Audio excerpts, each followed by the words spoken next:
Diyelim ki harika bir fikrin var. İnandığın, gerçekten kafana yatan bir problem buldun ve bir girişim kurdun. İhtiyacın olan parayı da böyle ince ince hesapladın.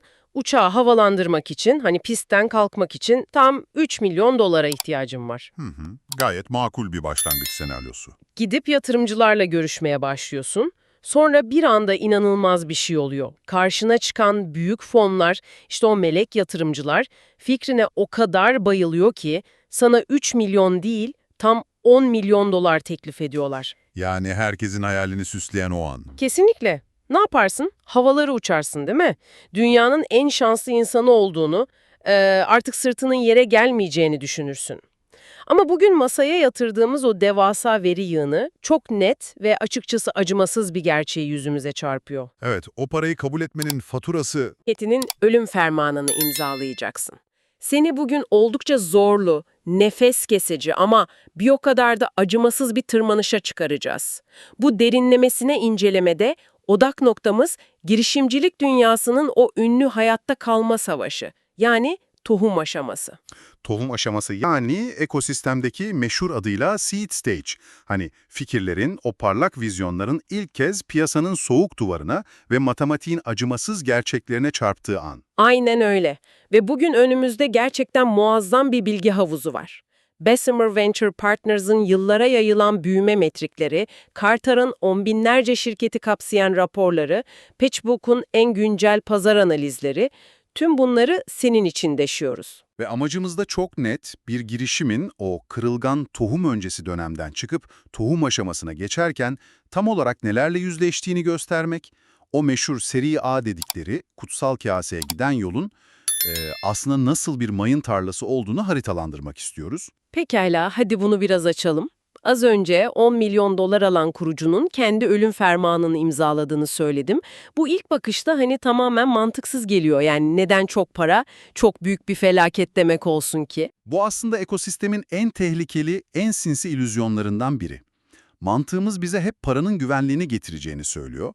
Ama Carter'ın veri setlerinin derinlerine indiğimde beni en çok şaşırtan şey tam da buydu. Ne gördün tam olarak orada? Şöyle ki, tohum aşamasındaki fonlama genellikle 500 bin dolar ile 5 milyon dolar arasında bir yelpazede gerçekleşiyor. Ama analizlere göre bu aşamadaki gerçek altın nokta, yani yatırımın en ideal olduğu aralık 2,5 ila 4 milyon dolar arası. Hı hı. Bu miktar aslında kurucu ekibe bir pist satın alıyor. Senin örneğindeki gibi uçağı havalandırmak için sahip oldukları belirli bir zaman dilimi. Bu pist analojisi gerçekten çok oturuyor buraya. Peki ideal senaryoda bu pistin ne kadar uzun olması gerekiyor? Veriler bu sürenin tipik olarak 12 ile 24 ay arasında değiştiğini gösteriyor. Fakat burada çok kritik bir değişim var piyasada. Günümüzde tohum aşamasından seri A'ya geçişin medyan süresi yaklaşık 19 aya uzamış durumda. Vay canına 19 ay. Hatta bazı ağır kurumsal satış odaklı modellerde bu 26 aya yani 2,2 yıla kadar çıkabiliyor. Eskiden yatırımcılar 18 ayda bir şirketin kendini kanıtlayıp bir sonraki tura geçmesini beklerdi. Artık pazar çok daha talepkar. Süreç çok daha uzun yani. Kesinlikle. Ve işte o acımasız tablo tam bu uzayan pistin sonunda karşımıza çıkıyor. Tipik tohum turlarının %39,4'ü tamamen yani hiçbir yere varamadan iflasla sonuçlanıyor. %39,4, yani neredeyse her 5 şirketten ikisi doğrudan kapısına kilit vuruyor, öyle mi? Maalesef öyle. Ve işin ilginci en iyi yatırımcıların dahil olduğu, Silikon Vadisi'nde herkesin girmeye çalıştığı o popüler konsensus turlarında bile başarısızlık oranı %29,5. Onlar bile batıyor. Batıyorlar, evet. Günün sonunda tohum fonu alan 10 şirketten sadece 2 veya en fazla 4'ü o seri A'ya geçmeyi başarabiliyor. Geri kalanlar o dağda donarak kalıyor açıkçası. İşte senin en başta verdiğin o 10 milyon dolar örneği bu donarak ölme vakalarının en trajik olanlarını oluşturuyor. Hah, işte oraya geri dönelim. Neden donuyorlar? Biz buna yatırım dünyasında aşırı fonlama tuzağı diyoruz. Tamam, burada biraz duruk. Bu tuzağın matematiğini anlamak istiyorum ben. Şöyle düşünelim. Havalanmaya çalışan bir uçağın içindesin. Önünde 18 aylık bir pist var. Madem pistin sonundan düşme tehlikesi bu kadar yüksek, daha fazla para alıp o pisti 36 aya uzatmak neden işe yaramıyor? Bu uçak neden düşüyor? Çünkü erken aşamada gereğinden fazla para toplamak o uçağın pistini uzatmıyor, aslında uçağı yerden kalkamayacak kadar ağırlaştırıyor. Çok mantıklı. Olan bir kurucu. Asıl çözmesi gereken çok temel müşteri sorunlarını sadece üzerine para fırlatarak çözeceğini sanıyor. Ürün mü çalışmıyor? Hemen çok pahalı bir pazarlama ajansı tutalım diyorlar. Ya da müşteri memnuniyetsizse hemen daha fazla satış elemanı işe alalım falan diyorlar. Aynen öyle. Sorunu anlamak yerine parayla kapatmaya çalışıyorlar. İkinci ve çok daha ölümcül olanı ise değerleme şişkinliği. Beklentileri kendi elleriyle tamamen erişilemez bir noktaya çekiyorlar yani. Kesinlikle. Sen çok yüksek bir yatırımı kabul ettiğinde o şirketin kağıt üzerindeki değerlemesi de haliyle arşa çıkıyor. Diyelim ki tohum aşamasında 50 milyon dolar değerlemeyle o bahsettiğin 10 milyon doları aldın, Hı hı. seri A'ya geldiğinde yatırımcının karşısına çıkıp benim şirketim artık 150 milyon dolar değerinde bana yatırım yapın demen gerekecek. Ve yatırımcı da o sırada elindeki Excel tablosuna bakacak. Bakacak ve şunu söyleyecek, siz harika bir tohum aşaması şirketi kurmuşsunuz ama benden seri B değerlemesi istiyorsunuz. Sizin bu metriklerinizle bu değerleme tamamen imkansız. Yani beklentileri o kadar şişirirsin ki şirket kendi yarattığı o devasa balonun altında ezilerek batar. Anlıyorum. Yani sorunu sadece paraya boğarak çözemiyoruz. Hatta para bizim odaklanmamız gereken asıl şeyin üzerini örten çok tehlikeli kalın bir battaniyeye dönüşüyor. O zaman şu soru doğuyor. Kurucuların bu kısıtlı 18-24 aylık sürede o uçak pistinin sonuna gelmeden önce tam olarak neyi çözmesi gerekiyor? Odak noktaları ne olmalı? İki çok net ve vazgeçilmez hedef var önlerinde. Birincisi, ürün piyasa uyumunu, yani o efsanevi product market fit dediğimiz şeyi bulmak. Evet. İkincisi ise tekrarlanabilir bir satış döngüsü inşa etmek. Bak, PitchBook verilerine mi, Bessemer analizlerine baktığımızda şunu çok net görüyoruz. Ürün piyasa uyumu böyle, belli bir günde ilan edilen bir bayram değil. Sürekli ince ayar gerektiren bir süreç. Ve yatırımcılar bu uyumu bulabilmek için kuruculara artık yeni bir şart koşuyorlar. O da alan uzmanlığı. Alan uzmanlığı derken tam olarak sektörün içinden gelmekten bahsediyorsun sanırım. Tam olarak bu, evet. Geçmişte hani biz harika yazılımcılarız, hadi sağlık sektörüne veya lojistik sektörüne girelim ve orayı alt üst edelim diyen o turist girişimciler çok popülerdi. Her şeyi bir uygulama yazan ekip hani. Aynen öyle. Ancak artık veriler bu modelin inanılmaz riskli olduğunu gösteriyor. Yatırımcılar problemi dışarıdan sadece gözlemleyenleri değil, o problemin acısını yıllarca bizzat çekmiş, sektörün iç dinamiklerini, engellerini böyle hücresel düzeyde bilen kurucuları arıyor artık. İşte işin gerçekten ilginçleştiği ve yatırımcıların da hani kurucuların da en çok yanıldığı nokta burası aslında. Çünkü bu ürün piyasa uyumu dediğimiz şey her girişimcinin dilinde pelesenk olmuş bir kavram ama çok azı gerçekten anlıyor bunu. Kesinlikle. Yani şöyle düşün, dinleyenimiz de gözünde canlandırsın. Ben bir yazılım yapıyorum. İlk başlarda bunu kullanan müşteriler kim? Genelde benim eski iş arkadaşlarım oluyor, çevremdeki insanlar veya vizyonuma inanan böyle risk iştahı yüksek 3-5 melek yatırımcı falan. Erken benimseyenler, evet. Aynen. Onlar ürünü kullanıyor, harika geri bildirimler veriyorlar, bana alkış tutuyorlar. Her şey yolunda görünüyor. Peki bunun sadece bana kibar davranan küçük bir yankı fanosu mu? Yoksa gerçekten kitlelerin para ödeyeceği bir ürün piyasa uyumu mu olduğunu nasıl ayırt edeceğiz? Yani o sahte serapları filtrelemenin bir yolu, bir matematiği var mı? Box veya Eventbrite gibi devleri ilk günlerinde büyüten Sean Ellis'ın çok ünlü, basit ama acımasız bir testi var. Nedir o test? Sean Ellis, kuruculara böyle kullanıcılarıyla saatlerce derin mülakatlar yapmak yerine tek bir soru sormalarını söyler. Soru şu: eğer bu ürünü yarından itibaren artık kullanamasaydınız ne hissederdiniz? Wow, çok doğrudan. Evet ve müşterinin önünde sadece 3 seçenek vardır. Çok hayal kırıklığına uğrardım, biraz hayal kırıklığına uğrardım veya hiç umurumda olmazdı. Yani sadece ürünün yokluğunda ne hissedersin diye soruyoruz. Peki büyü yapan şey ne burada? Hangi orana ulaşmamız lazım hayatta kalmak için? Büyü tamamen o çok hayal kırıklığına uğrardım diyenlerin oranında gizli. Verilerin gösterdiği çok acımasız bir eşik var. Eğer bu seçenek %40'ı geçiyorsa, tebrikler. Siz gerçek bir ağrı kesici ürettiniz ve ürün piyasa uyumu yakaladınız demek. %40. Evet, %40'ın üzerindeki şirketler patlayarak büyüyor. Ancak bu oran %20'lerde falan kalıyorsa, o aldığınız alkışların harika ürün olmuş diyen arkadaşlarınızın hiçbir önemi yok. Siz bir ağrı kesici değil, sadece hoş bir vitamin ürettiniz demektir. Vitamin. Ve vitaminler genelde kriz anlarında ilk vazgeçilen şeylerdir. Yani müşteri biraz bütçe kesintisi yapmak istediğinde anında seni çöpe atar. Çok doğru bir teşhis bu. İstatistiklerin bize gösterdiği bir diğer korkunç gerçek de şu aslında, girişimlerin başarısızlık nedenlerini analiz ettiğimizde %42 gibi devasa bir oranın tek bir nedene dayandığını görüyoruz. Neymiş o? Piyasada böyle bir ihtiyacın olmaması. İnanılmaz gerçekten. Yani başarısızlıkların yarısına yakını kötü teknoloji veya kötü tasarımdan kaynaklanmıyor. Kimsenin umursamadığı bir şeyi mükemmel bir şekilde inşa etmekten kaynaklanıyor. Kesinlikle.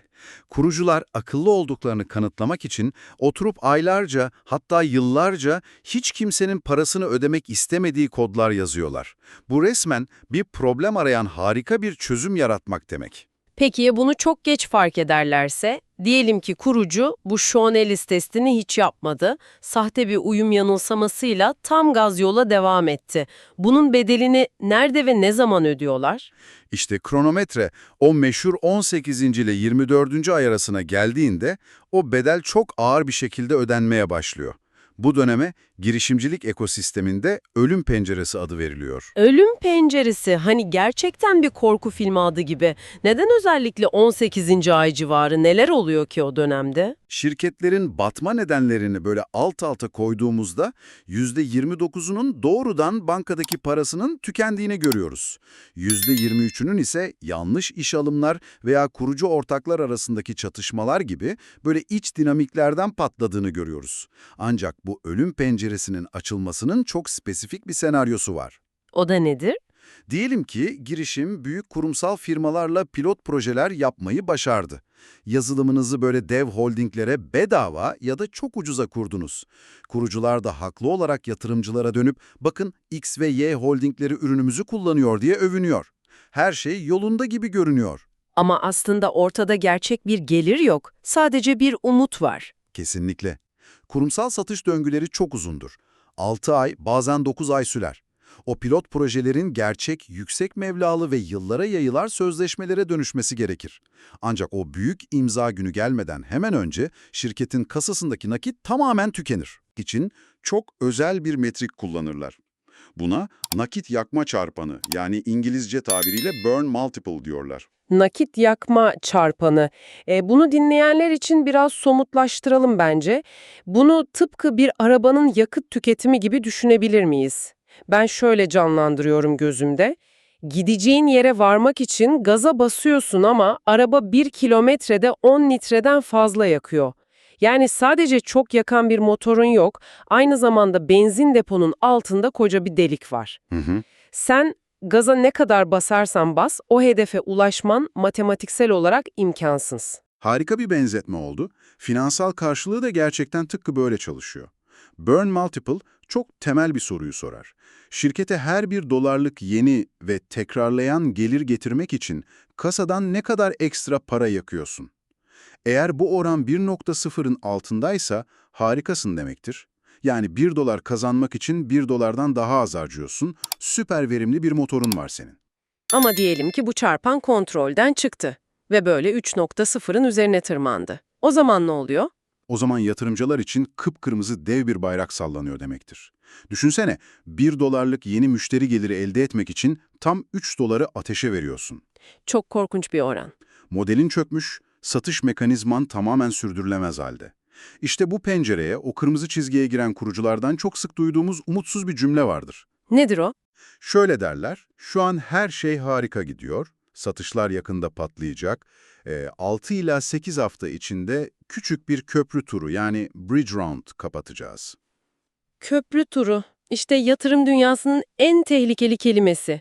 Aslında bu hani beklediğimiz asıl büyük yatırımı alamadık, Satışlar da umduğumuz gibi gitmedi. Şu an uçuruma doğru sürükleniyoruz ve maaşları ödemek için umutsuzca biraz daha nakde ihtiyacımız var demenin çok kibar, kurumsal bir yolu değil mi? Çoğu zaman maalesef acı bir itiraf bu. Ve ilginçtir ki bu ölüm penceresi sadece yazılım dünyasına yani SaaS şirketlerine özgü bir durum da değil. Eğer sağlık teknolojileri yani medtech veya biyoteknoloji gibi derin teknoloji alanlarında çalışıyorsanız bu pencere çok daha erken açılır ve emin ol çok daha acımasızdır. Bu çok doğru. Çünkü orada hani sadece iyi kod yazmak işe yaramıyor, insan sağlığı söz konusu olduğu için işin içine FDA gibi kurumların onayı giriyor, klinik deneyler falan var. Kesinlikle öyle. Yani sıradan bir fotoğraf düzenleme uygulaması geliştiriyormuş gibi davranamazsınız orada. Sağlıkta veya derin teknolojide uzun regülasyonlar, teknik onaylar vardır. Mesela erken aşamadaki bir medtech girişiminin ürünün tıbbi olarak işe yaradığını tam olarak kanıtlamadan önce gidip bir pazarlama yöneticisi işe alması ve ona ciddi bir hisse vermesi yatırımcılar için resmen affedilmez bir hatadır. Neden? Çünkü ortada daha pazarlanacak kanıtlanmış bir ürün yok. Aynen öyle. Teknik ve klinik doğrulama bitmeden pazarlamaya harcanan her kuruş o yakıt deposundaki deliği daha da büyütür ve ölüm penceresini şirketin üzerine çok hızlı bir şekilde kapatır.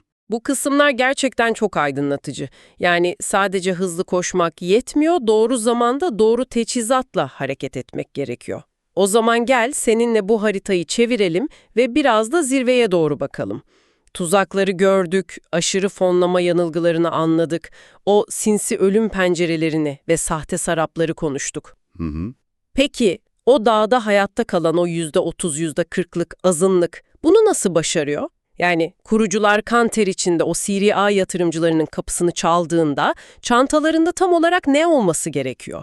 Ne sunmaları lazım? Tohum aşamasıyla seri A yatırımcıları arasındaki temel fark şudur aslında. Tohum yatırımcısı sana hayallerin, vizyonun ve potansiyelin için para verir. Ancak seri A yatırımcısı kanıt satın alır. Sadece kanıt. Sadece somut kanıt, evet. O hikaye anlatma dönemi tamamen kapanmıştır artık. Artık Excel tablolarının o soğuk metriklerin konuşması gerekir. Eğer B2B yani şirketlere yazılım satan bir modelin varsa, senden ilk istenen şey aylık veya yıllık düzenli kazancındır. En az 1 milyon dolar yıllık tekrarlayan gelir yani ARR barajını tutarlı bir şekilde geçmiş olman beklenir. Peki ya elimdeki müşteriler hani sadece sürekli yeni müşteri bulmak, o 1 milyon doları tutturmak yeterli oluyor mu? Asla yeterli değil. Asıl büyü o mevcut müşterilerini ne kadar koruduğunda yatıyor. İşte burada devreye net gelir elde tutma oranı, kısaca NRR giriyor.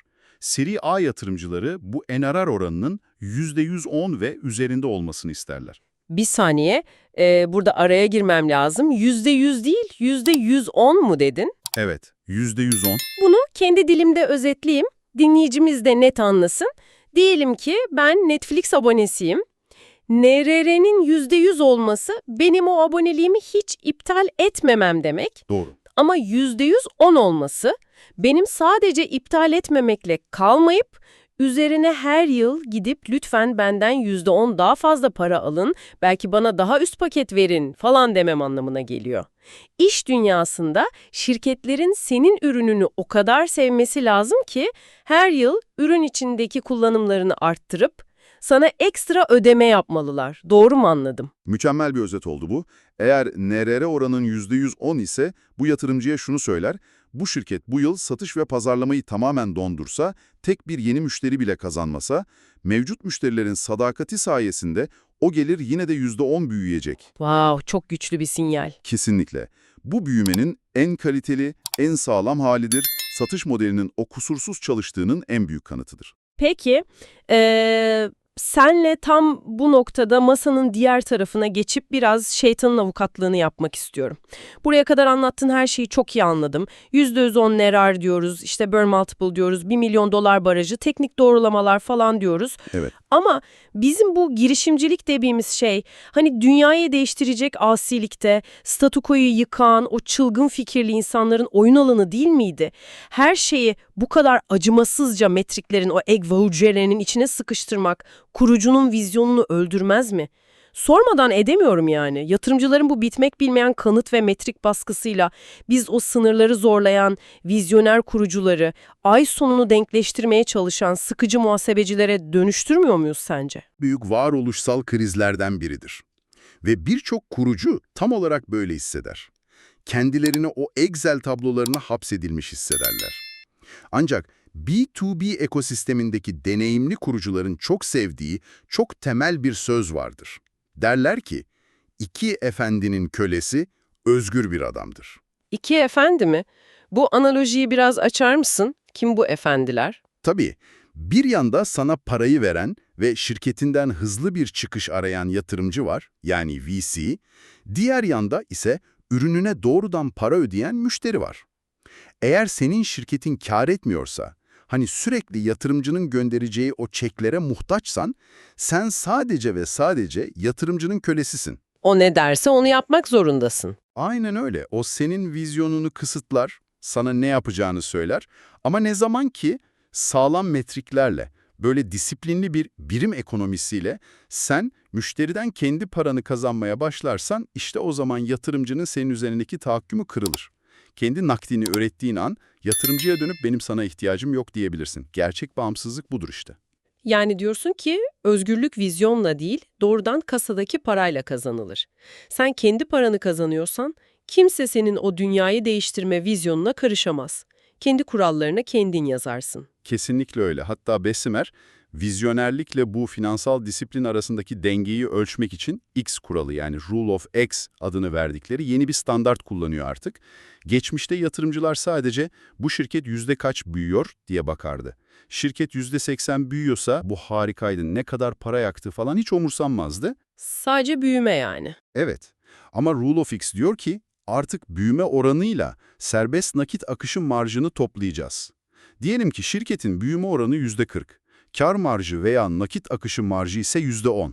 Bu iki rakamı topluyoruz, senin X skorun 50 oluyor. Hı hı. Yatırımcılar artık sadece o büyümenin hızına değil, bu ikisinin toplamının oluşturduğu verimlilik skoruna bakıyorlar. Kısacası yatırımcı senin sıradan bir muhasebeci olman istemiyor ama muhasebeyi o büyük vizyonunu korumak ve hayata geçirmek için kullandığın en keskin silahın haline getirmeni istiyor. Gerçekten zihin açıcı bir nokta bu. Vizyonu koruyan asıl kalkanın o sıkıcı dediğimiz finansal disiplin olması çok ironik. O zaman bugünkü zorlu tırmanışımızı yavaş yavaş toparlayalım seninle. Tohum aşamasındaki o acımasız dağda hayatta kalmanın sadece önüne çıkan her milyon doları kasaya doldurmak olmadığını, o aşırı fonlama tuzağının uçağı nasıl yere çaktığını çok net gördük. Evet, en önemli derslerden biriydi. Asıl hedefin o Sean Ellis testindeki %40 sınırını aşan, insanların yokluğunda gerçekten hayal kırıklığına uğrayacağı gerçek bir ürün piyasa uyumunu yakalamak olduğunu anladık ve zamanın o 18-24 aylık ölüm penceresinin nasıl daraldığını, yatırımcıların o pencereden bakarken 3.0'ın altındaki nakit yakma çarpanlarını ve %100 onluk o harika enirer oranlarını görmek istediklerini konuştuk. Sonuç olarak tüm bu veriler bize şunu haykırıyor aslında. O %30, %40'lık hayatta kalma oranının arkasında yatan şey, sihirli bir şans veya tesadüf falan değil. Tamamen kurgulanmış, saf bir strateji. Pazarın acısını gerçekten anlayan, derin bir alan uzmanlığı ve tavizsiz bir zaman yönetimidir. Kesinlikle katılıyorum. Ancak bu derinlemesine incelememizi sonlandırırken seninle ve bizi dinleyen dostumuzla paylaşmak istediğim aklımı kurcalayan oldukça kışkırtıcı bir düşünce var. Tabii dinliyorum. Gördük ki yatırım dünyası artık tamamen sermaye verimliliğine, rakamlara ve o 18 ay içinde mutlaka bir kanıt sunabilen hızlı ürün piyasa uyumuna takıntılı durumda.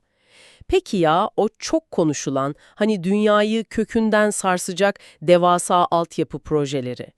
Ya teknolojik olarak doğrulanması ve pazarın onu algılayıp kabul etmesi 5 yıl, belki de 10 yıl sürecek o dev fikirler?